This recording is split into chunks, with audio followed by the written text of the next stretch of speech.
All right, we're going to react to this gameplay showcase for the new DLC. Let's go.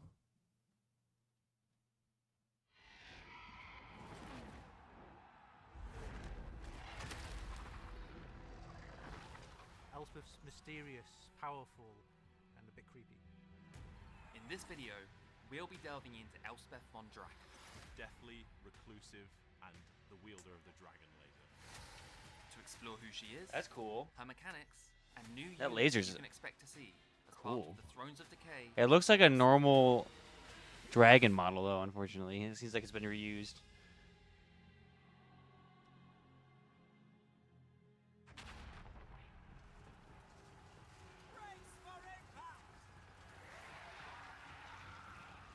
Her name echoes throughout the lands of the Empire, her story shrouded in mystery.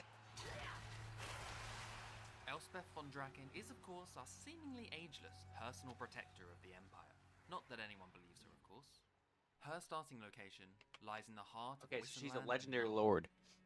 We're jumping into turn 5 of our Immortal Empires campaign, where the severed rags of our homelands have been delicately sewn back together to somewhat resemble their So former that's why they With moved. no immediate threats around us, so we begin the delightful process.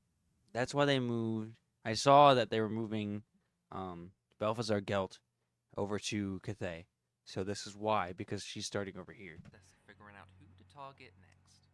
The big patch of undead land in the east probably needs turfing over, so we'll begin an expedition. I guess play a Balthazar campaign right now while you still can. No attrition It's gonna be different now. of course. And they didn't see that coming. Immune. Oh, it's Wessenland. Elspeth provides the fantasy of the kind of morally grey saviour of the Empire. Doesn't always do things the way that people might like, but she does get the job done. The way Elspeth fits into the Empire roster is that she is a spellcaster character in the same way that Gelt is, but just has a different lore of magic. She also rides a Carmine Dragon, which is a monstrous mount, and not many spellcasters Carmine Dragon. actually field them. A quick look A around. Carmine Dragon. We can see a few changes. For example, Helmgar now starts under the control of Karl Franz, giving him a little more breathing room to try out his new Elector Count updates. And down south, Gelt seems to be missing. He now starts in Grand Cathay, fighting alongside Zhao Ming, with new updates to his campaign also. We've covered these changes in our Thrones of Decay blog posts, which you can find in the links below. For now, back to Elspeth.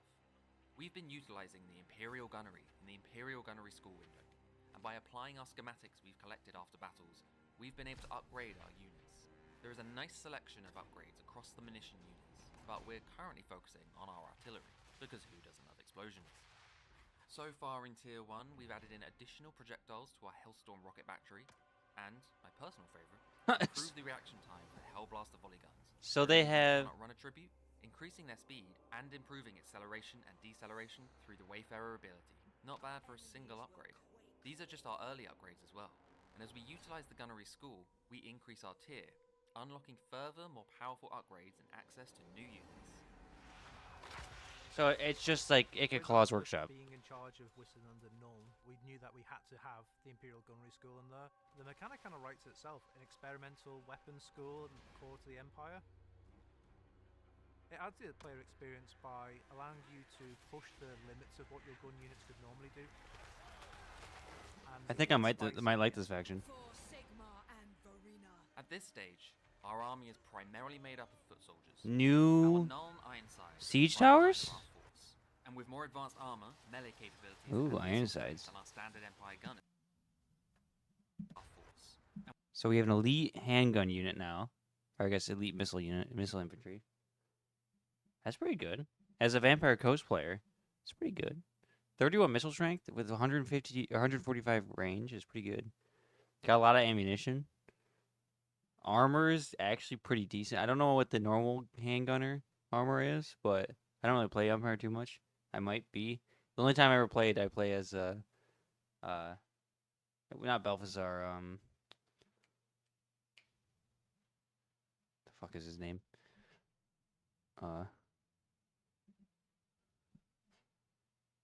Anyway. And with more advanced armor, melee capabilities, Oh, I'll figure it out. than our standard I'll figure it Empire out. gunners, we'll bring them right in to weaken the enemy's front line before bringing It's back been so in long. I played him in Warhammer 2, really, more than anything.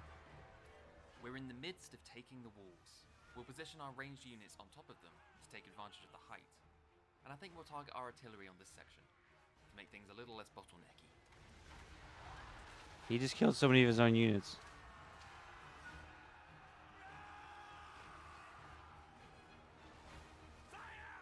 Is this how the game developers want you to play? Or they just suck at the game? The fray. And call me over the top, but while he's caught up, I'm just going to target all my artillery on him.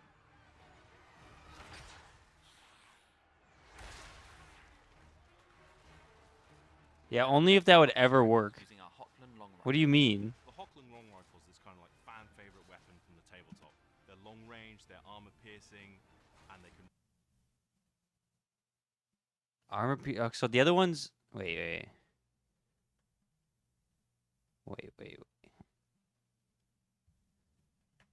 Our army is primarily made up. That's a new siege tower too. Soldiers. Our Nuln Ironsides are the front line of our force, and with more. It is armor piercing. Okay.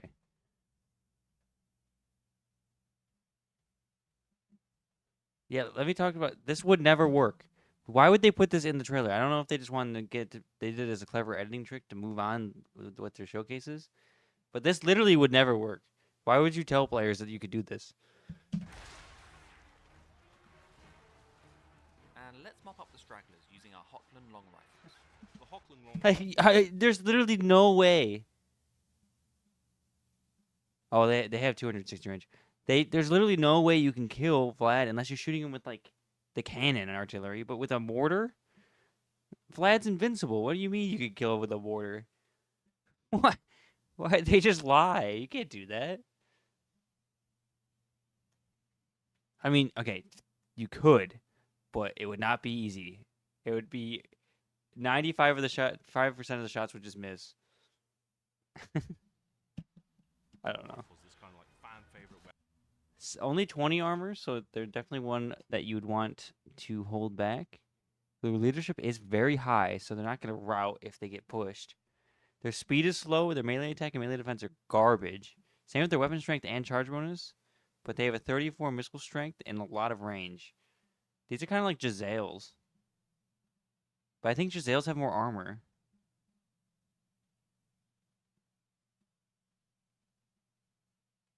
I don't know. I would always play Volkmar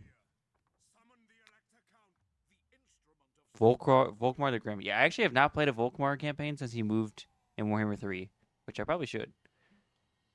I've only played Volkmar the Grim. I really want to play Marcus Wolfhart because I paid for him a long time ago, but he's in hell. He was in hell in Warhammer 2 as well.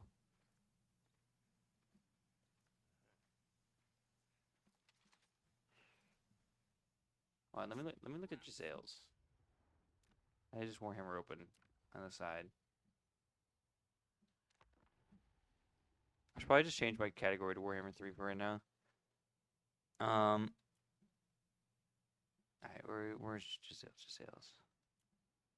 So Giselles have 70 armor. I was right. 10 less leadership. They are faster. They have less melee stats, though. Higher weapon strength and a higher range, but do less missile strength. So they're going to be pretty much Giselles. They actually have higher missile strength than Giselles. A little bit less range, but higher missile strength. I think they are good range and damage dealer. I'm pretty sure this is just Giselles because they're a rank 3 unit with 32 units in their roster or in their unit. And they actually have a little bit more weapon strength than Giselles do. With more ammunition as well. Very interesting. They're long range, they're armor piercing, and they can really strike targets from a distance. Both the Ironsides and the Hochland long rifles sit either side of the handgunners in terms of where they sit on the roster. It's really you take what tool you need for the job to get the job done. It's turn 20. Our They armies cheated. bespoke and our power is unquestioned. But our mantelpiece is empty and could do. Our armies are. Placeholder. What is that unit right there? I don't know if you can see my mouse. Oh, let me change my category real quick.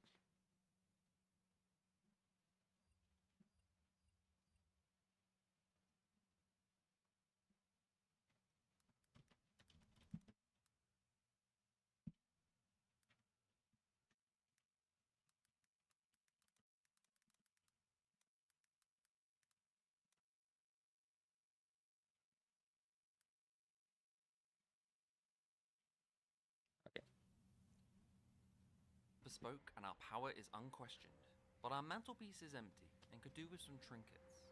The Dark Lady of Nuln is a bit of an antiques collector. Magical arcane artifacts entrance her, as she yearns to understand the lore of death in its entirety. In her quest to complete her collection of artifacts, though, she needs a quick way to travel. Gardens of Moor can be He has built a in any teleport, friendly or like the neutral Wood Elves? Empire-owned settlement, allowing us to create a network of pathways for Elspeth to transverse. We've set up a black tower near our capital of Nuln, so within a couple of turns, we can return to and assist our most important settlements without fear of traveling too far. Gardens can be used to construct unique buildings to provide extra. Oh, they need to add that to like so many factions. Boost your abilities in campaign. They need to add that to the Tomb King, because they have to go all the way around the map to get their books of Nagash. I guess Vlad too. Or even like the Vampire Coast. Oh, that'd be such a good mechanic. And battle. Because that's the worst part. Like, especially with like the Tomb Kings, trying to get your books in Nagash, you're fucking like like all the way across the map. I don't even know what units it would be. Like 1,000 miles away from your hometown, and it starts getting attacked, and you're like looking for a book to get. You're chasing a book in the ash. You're like, well, I could turn around and go 20 turns back to my settlement, or I could just let it die or try to build a defense over there. That's such a good mechanic. Be sure to keep I'm in mind actually before pretty excited. constructing each garden. It's important to plan your pathways carefully. We introduced the Gardens of Moor mechanic to really tap into the more. Because that's like the best thing about Draika, is that you can be like, oh, someone's attacking my town over here, that's all the way across the map. Teleport. From a gameplay side, it really helped her to zip around the Empire and protect them in dire straits. Rather than rely on these gardens too much, let's make sure our homeland is well defended by utilizing our Master Engineer Lord. Master Engineer. So hailing from the Engineers Guild, the engineers are kind of these More placeholder, but this is a new regiment of renown right here.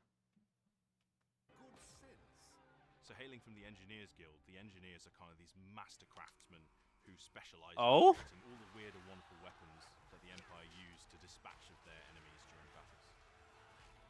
The difference between the engineer and the master engineer is the engineer is a hero and wields a repeater rifle, and he can use the ability Mercurial Shot from the Tamarkan book. New hero. The Nice. master engineer wields a grenade launching blunderbuss, and both units can also call down the fearsome pigeon bombardment. Pigeon Conclude bombardment. the rallying cry of the engineers, I believe. Alongside them, we have It is. I was gonna say, is that a fucking electric horse? But it is. a new legendary hero. Theodore Bruckner, known as the Titan Headsman, is this kind of champion of Null, the Justicar who kind of fights enemy characters. He is also the only character that is mounted on a demigryph. Yeah, I saw that. I saw that in the original trailer that they had a demigryph hero. It's turn 40. Elspeth has vanquished Festus and his Fecundite faction. But our neighbours of Nuln grow irritable of our conquests. Speaking of, Tree Mommy Warriors herself. of Woe have turned our forests against us. It may be because we discovered the Nemesis Crown and, after taking it for ourselves, gained diplomatic penalties for all factions nationwide. Whoops. Elspeth can't help herself. Much to Elspeth's joy, the Nemesis Crown is a free update in patch 5.0. Within our Imperial Gunnery School, though, we've reached Tier 3, unlocking the Amethyst panel.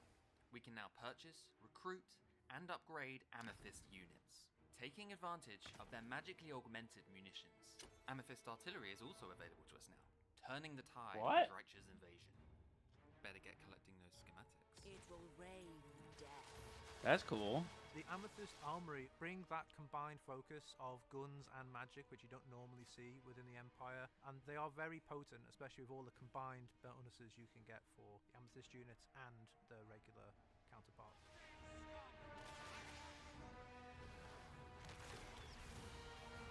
What? Some of the later additions include dropping a giant purple sun. The Nemesis Crown sits heavy upon us. What? As we That dominate, is we make more insane. enemies with our neighbors, but the temptation for Elspeth is too much. So while we have the option to drop it off at the nearest thrift store, I think we'll keep it. I protect the Empire. We're winning the war, but Dreicher has made a bold move for her swan song, stepping forth into our lands to attack our capital of Nuln. We can't Dropping purple suns with artillery shells. That's like something that I would have made modding Warhammer 2 like in 2020 and been like, yes, this is fun, but this is broken. This is way too powerful. And here we are in 2024. travel to a besieged settlement using the Gardens of War, but Grunberg, that ain't too far away. Betwixt the veil. Right, I can't handle an army of 40 units, so Elspeth's backup is going to come in as and when she's needed.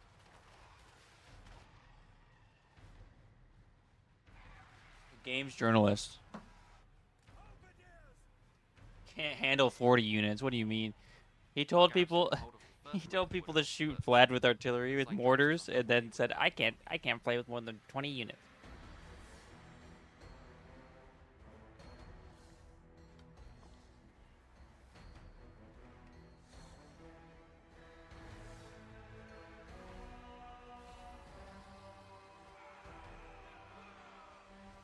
Elspeth arrives atop her Carmine Dragon.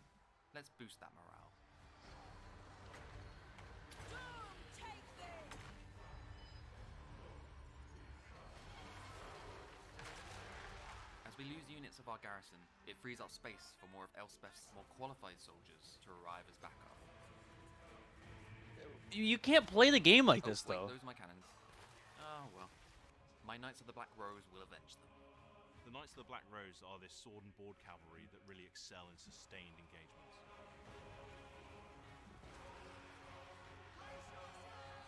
Okay, they have a brawler cavalry. That's pretty good. Oh dear, they're really making their way in. Plus, they found some of my undefended gates. Time to call in the artillery. The steam tank, now mounted with a volley gun in the hull, is this twist on a really beloved existing unit. That's gotta be Regiment Renown. Beloved existing unit. It doesn't say. I think it is. You can't see its stat card. Or unit card. If it's purple, then it is. Ah, here comes our navy. Hang on, there's no sea here. And we don't have a navy. And finally, we have the Marienburg class landship, which is this ridiculous boat on wheels with an extreme amount of firepower.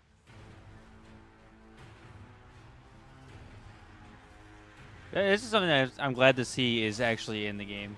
This has been modded in for a long time. It's like one of the first mods of the game where the land ship.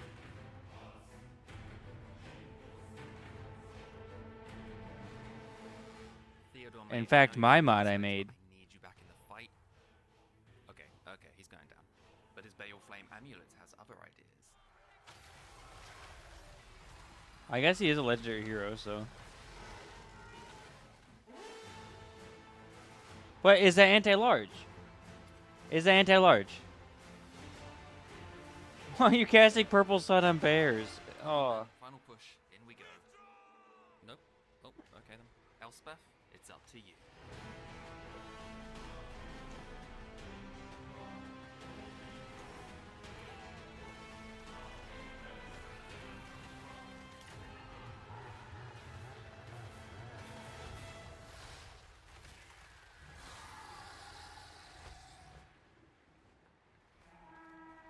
The Empire flourishes. We've confederated some of our allies into our faction, increasing our new imperial authority, and we've created a vast network of gardens across the rest. Completing Tier 5 of the Gunnery School means we've unlocked the Amethyst Landship and the Purple Eclipse. Both will be powerful additions to our armies. Across the rest. Completing Tier 5 of will be Did they just spawn that shit in? Maybe those two sessions are different. So they're in turn 51 now. Yeah, I don't know if that once we find a new target steam tank is a on the horizon, we see a new threat in the form of Tamakan. Regiment Renown or not. We'll find an ally in the dwarves. Should probably drop off the crown if we want to make friends. We'd love to hear your thoughts in the comments. So it's New just a sword of Don't forget to Cain? follow our links to You have find to out wait more, for it to pop up being including like, you want to extra sell it? campaign reworks we've added for Empire, Nurgle, and Dwarves as part of patch 5.0. Check out our Steam page to wishlist it now. I wish you could actually do it like a convoy like that. That's cool. The guy playing the game doesn't really know how to play the game, but that's cool. All this stuff looked awesome.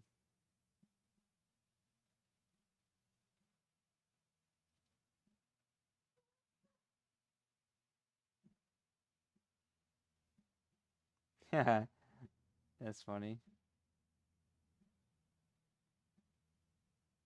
It's all the same fucking guy. I'm farming likes.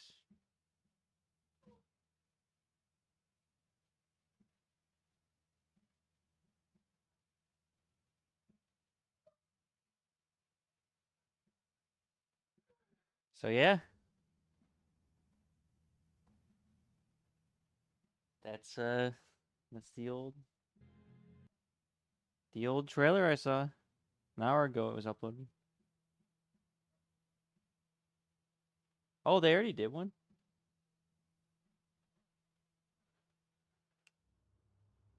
I didn't realize they did. Tanky, disgusting, inevitable. Look at him. He's glorious. Tamakan offers the fantasy of building a warband from scratch. Good work, Kaisk. I couldn't ask for a better right-hand thing. But he also has these kind of nurgly abilities which make him really disgusting and awesome. I hope they make Nurgle good, Tamakan, because Maggot Lord's reeking corpse is Nurgle's one of the powerful worst factions in the and game. grotesque faces, You can but do none can one serve strategy quite with like Nurgle, and the that's it. Break Mountain. It is in this ogre tyrant's decaying flesh that Tamakan seeks to gather a great horde and fulfill a twisted prophecy of disease and desolation. Delusions of grandeur and questionable hygiene, my kind of legendary lord. We're diving into Tamakan's Immortal Empires campaign with ambitions of painting the world green as Nurgle's favored. We're kicking off in Kudalis. So it is a banging Nurgle the faction. middle It's of the not Northern a Coast Warriors of Waste, and we're Chaos. already running into some angry Norskans. Must be the smell. I'd apologize, but I'm not sorry. Because what's there to be sorry about? Look at him. He's glorious. A solid set of starting abilities makes Tamakan a formidable putrid melee force. Oh, Feast of the Maggot what? Lord is starting abilities makes Just gives himself 20%. formidable putrid melee force. Okay. Feast of the Maggot Lord is particularly interesting to me because popping back up after dying to surprise and harass the enemy general, well, it's just good fun. Coupled with the Maggot Lord trait and a -3 to wound recovery time, and you're looking at a playstyle that speaks to my soul. Reckless, disgusting chaos. We'll learn more about Tamakan's infectious inspiration soon, but for now, we've got a garden to build, so we'll construct some weeping creepers for the bonus to growth. Worth noting here, as Okay, part of the they actually have buildings. only military buildings now feature the cycle mechanic to address player feedback that it wasn't great for Nurgle's economy. For an in-depth dive into the changes, check out the links below to read the blog. Much Just like get the rid of the Nurgle fucking cycle economy shit. That relies is on just stability trash. and an inexhaustible supply of fertilizer. And with that in mind, The literal worst reason, the reason I actually just never finished a campaign of Nurgle is because of that fucking cycle mechanic. Like, you can't recruit units at full health. Like, it's just dumb. You literally are at such a disadvantage as Nurgle. Like, your units are not good enough in their individuality to allow them to be recruited at half strength at any time.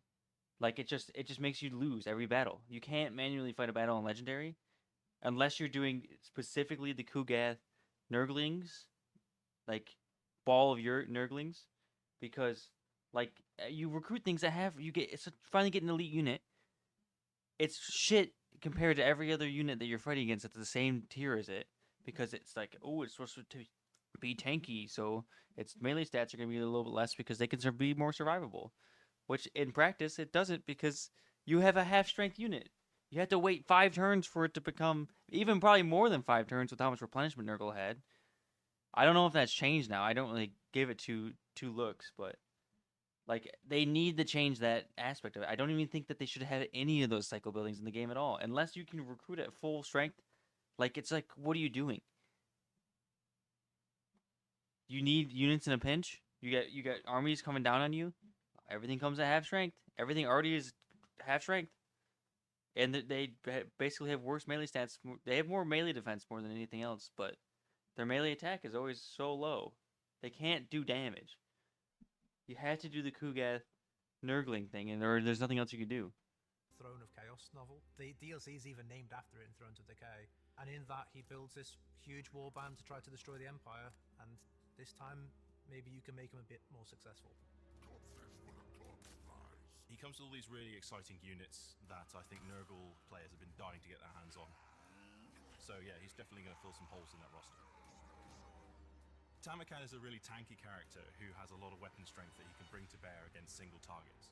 Where he kind of falls down is when he's surrounded by many other kind of smaller targets that deal anti-large damage, or when he's shot at from a distance. I think the Bastion cities is a good idea. I wish that you could like really control movement through your territory more than you can. There's no real effective way since they patched being able to block the map with hero units. There's really no way of blocking anything from anywhere unless you just have like an actual army sitting there. The Nurgle tech tree has been rebuilt from the ground up. Currently, it's all about Kugath's Realms of Chaos experience, where we wanted it to be more dynamic, that works for every Nurgle character.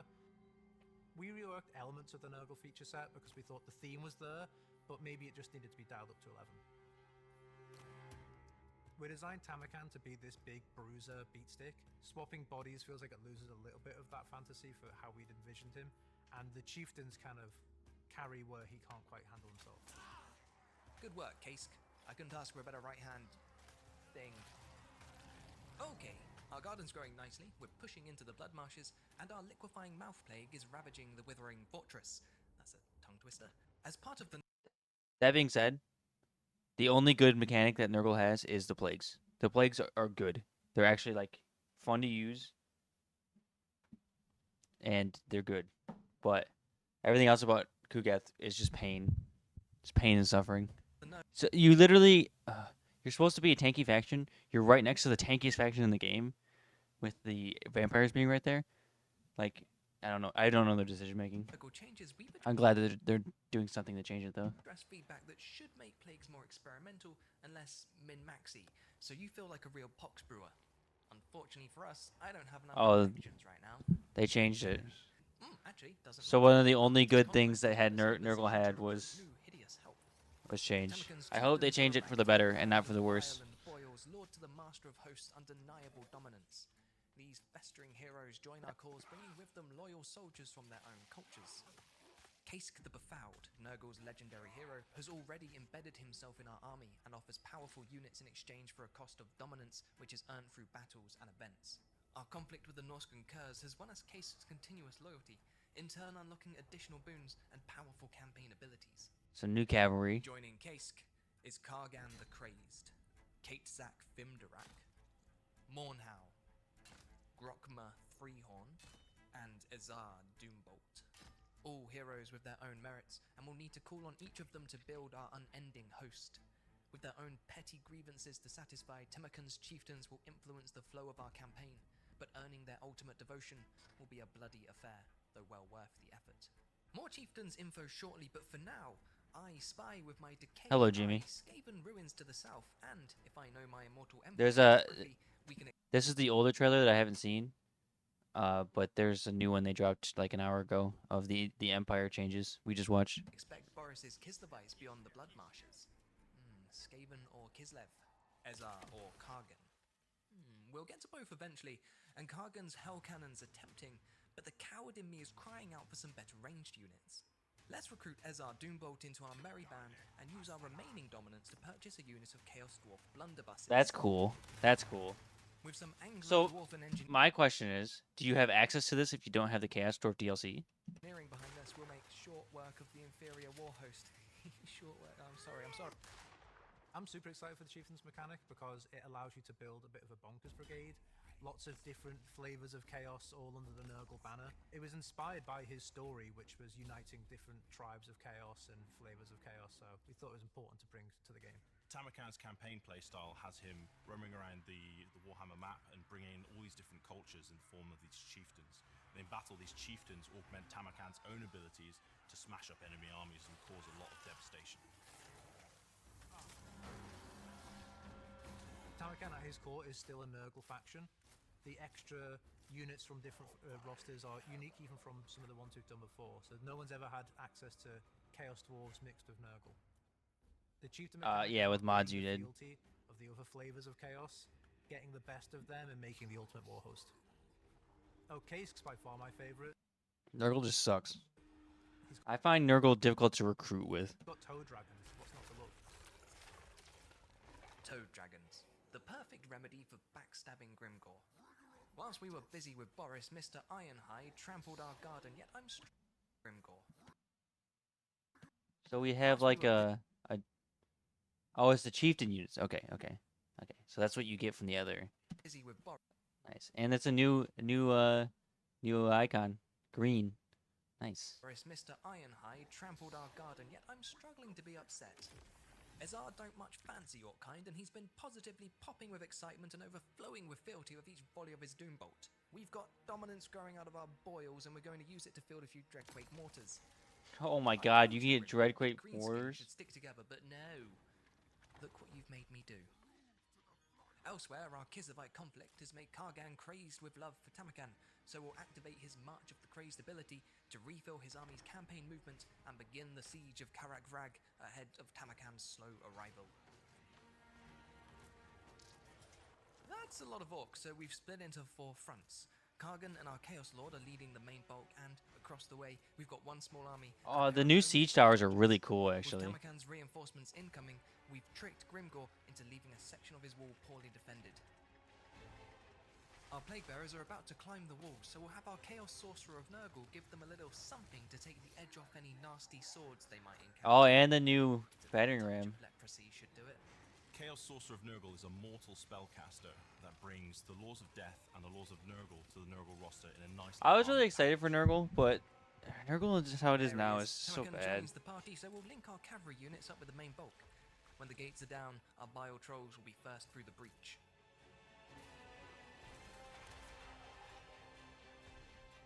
Bile Trolls are a Nurgly twist on the idea of a Chaos Troll. They have this ability which allows them to debuff enemy melee defense, which allows all of your Nurgle units to really hit a lot more reliably. Walls mounted. Gates coming down. The plague can be slowed but never stopped. Who better to spread Nurgle's gift than Kask the Befouled? Kask the Befouled is this kind of rotting champion of Nurgle. He rides a rot beast, you don't get him on foot.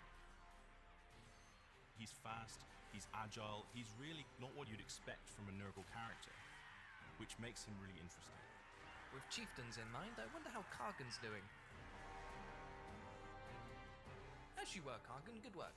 I'm gonna go play with the Toad Dragons. Toad Dragons. The Toad Dragon is the big bad beastie for the Nurgle roster. It excels at dealing with large groups of infantry and smashing through the enemy battle lines. Whilst Tamakan and the Toad Dragons break their lines, Azar and his blunderbusses mop up the stragglers, and we deploy some of our heaviest hitters. The regiments of renown for Nurgle are the Rotting Riders, who are a unit of Rot Knights, the Angels of Decay, which are a unit of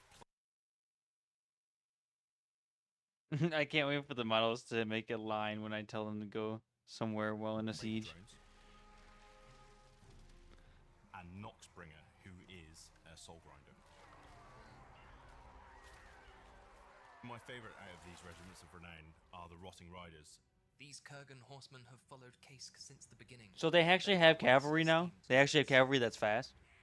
And not just stupid Reinforcements fucking toads? I think not.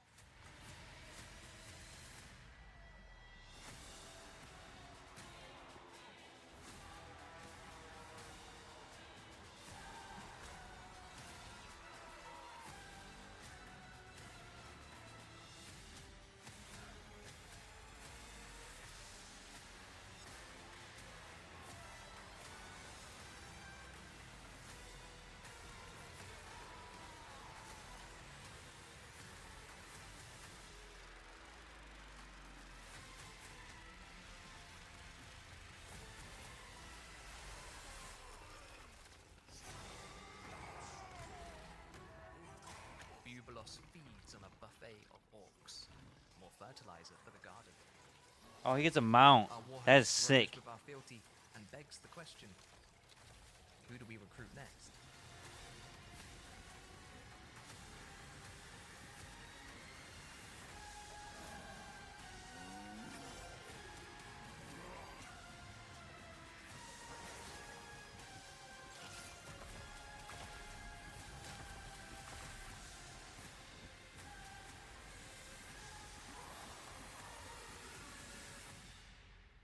First impressions? Favorite chieftain? Let us know in the comments below or follow our links to wishlist now.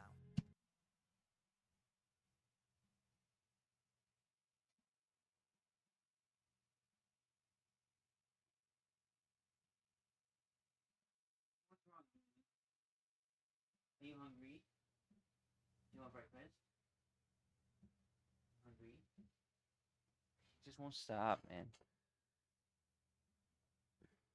Nice. Nice. Is that it? They have the announcement trailer. And then these two. Yep. Yeah, I don't, like... I'm excited. This, I mean, that seems good. That's really good for what Nurgle is. But, like, this... And, like this? James, I don't think you understand. Hold on, we'll go all the way back. Tier 3. Unlocking the Amethyst panel. We can now purchase, recruit, and upgrade Amethyst units, taking advantage of their magically augmented munitions. Amethyst artillery is also available to us now, turning the tide on Dreich's invasion. Better get collecting those schematics. It will rain death. The Amethyst Armory bring that combined focus of guns and magic, which you don't normally see within the Empire, and they are very potent, especially with all the combined bonuses you can get for the Amethyst units and the regular counterparts.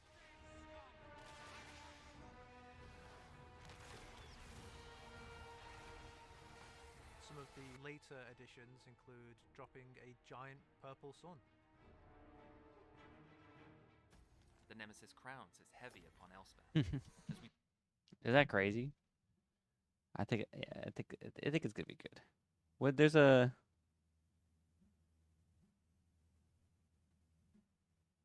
there's a third faction as well. It's dwarf. Oh yeah. Yeah, I'm excited. I know that it's gonna be the worst unit in the entire DLC. It's gonna be shit. All units like this are shit, but the flying longship I'm ready for. The flying longship bomber.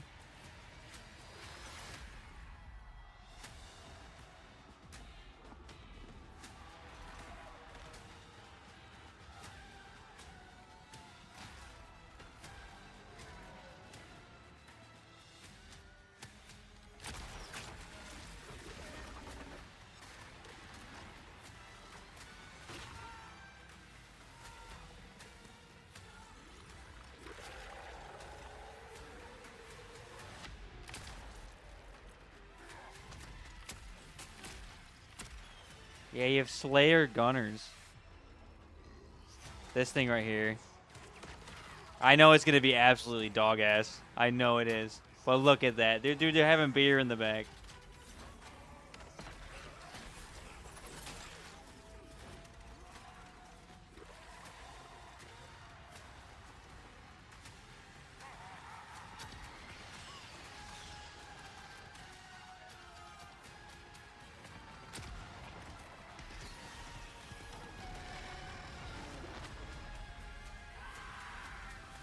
So it looks like the dwarves get all those more helicopters.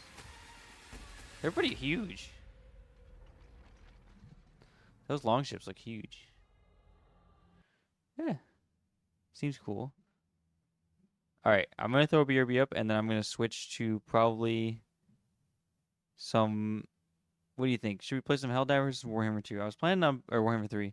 I was planning on playing Helldivers, but...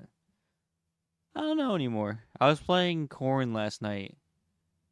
We can continue with that.